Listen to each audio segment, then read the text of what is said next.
अब हम उठो धरा के अमर सपूतों में भाग 2 देखेंगे, यानी आगे की पंक्तियों का भावार्थ जानेंगे।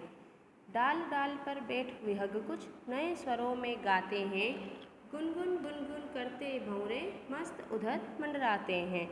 नवयुग की नूतन वीणा में नया राग नवगान भरो, उठो धरा के अमर सपूतों पुनः नया निर्माण करो। यहाँ पर आगे हमसे कवि कह रहे हैं कि आज़ादी की इस सुबह में प्रकृति भी आनंदित है। पेड़ों की डालों पर बैठे पक्षियों के स्वरों में भी नवीनता है, वे भी जैसे खुशी का गीत गा रहे हों। बागों में भंवरे गुंजार करते हुए मस्ती से मंडरा रहे हैं। हे देश के सपूतों, स्वतंत्रता के बाद देश में नया युग आया है। इस नए युग की वीणा में तुम्हें नए राग और नए गान भरने हैं।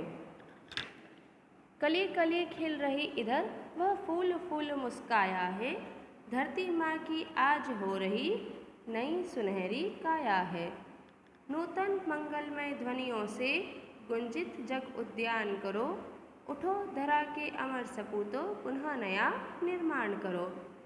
यहाँ आगे हमसे कवि कह रहे हैं कि इधर उद्यान में कलियाँ खिल रही हैं और प्रत्येक फूल मुस्कुरा रहे हैं। सारे देश में स्वतंत्रता के सूर्य का प्रकाश फैला हुआ है।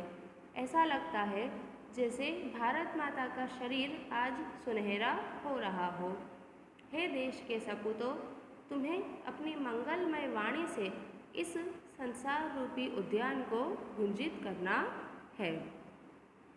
आगे की पंक्तियों में हम देखते हैं कि कवि हमारे देश के सपूतों को और क्या कहने के लिए आह्वान कर रहे हैं।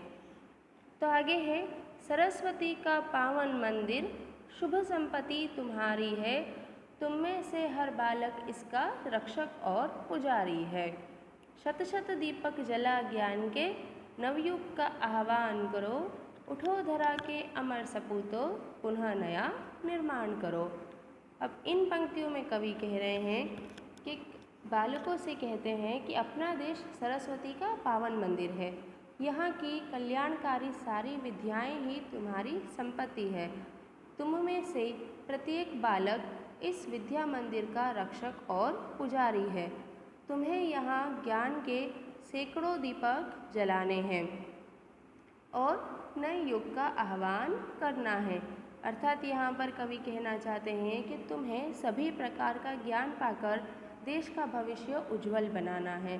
तो यहाँ पर ध्यान दिया जाए कि कवि माहेश्वरी क्या कह रहे हैं। वे यही कह रहे हैं कि हमारा देश सदियों की गुलामी से आज़ाद हुआ है, आज इसे आज़ादी का नया सवेरा दिखाई दिया है और इस नए सवेरे से हमें देश के सपूतों से यही कहना है कि इस देश का नव निर्माण तुम्हें ही करना है, क्योंकि हम कहते ही हैं कि देश की युवा पीढ़ी ही देश का भविष्य है।